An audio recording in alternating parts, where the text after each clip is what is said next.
I want to jump to this next story. We got this from timcast.com. Twitter announces plan to tackle misleading narratives ahead of midterms, vows to throttle tweets deemed incorrect. Exciting. Like they did not do with all the Democrats who were screaming that the election was stolen in 2016. They're now basically telling us they are going to decide what is true. The last election they did this, what did they do? They suppressed the Hunter Biden laptop information. They suppressed anything that was basically bad for Democrats. And now they intend to do it again.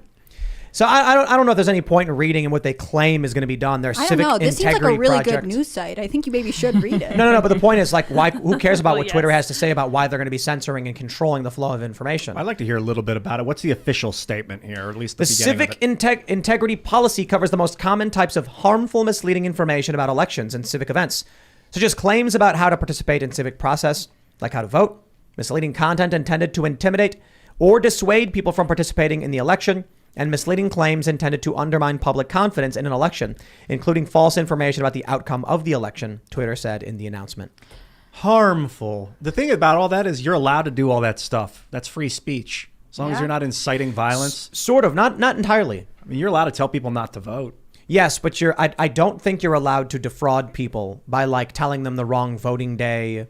Oh. Right. Things like that. Okay. So I follow a great account. His name is Political Math. It's Polymath on Twitter. Polymath, yeah. Yeah, I love him.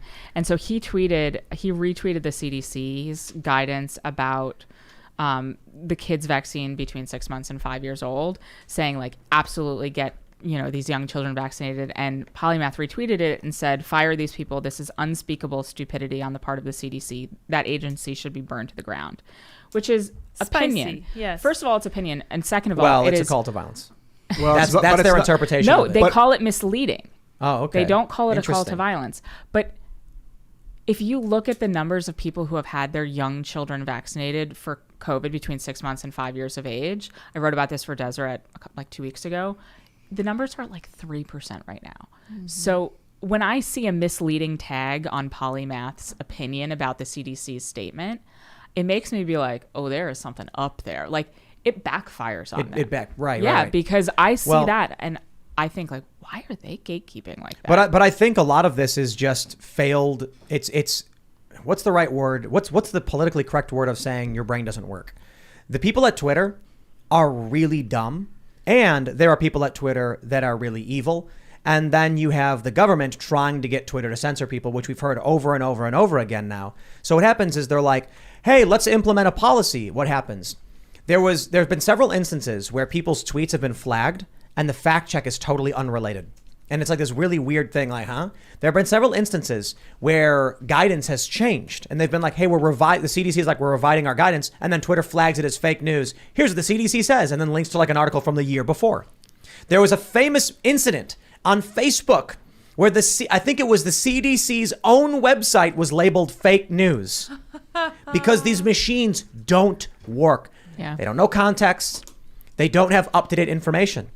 And so if someone's like, I got breaking news, the CDC says X, they'll delete you and say that was fake news and you're banned because our official fact checkers have not yet published the information. Yeah.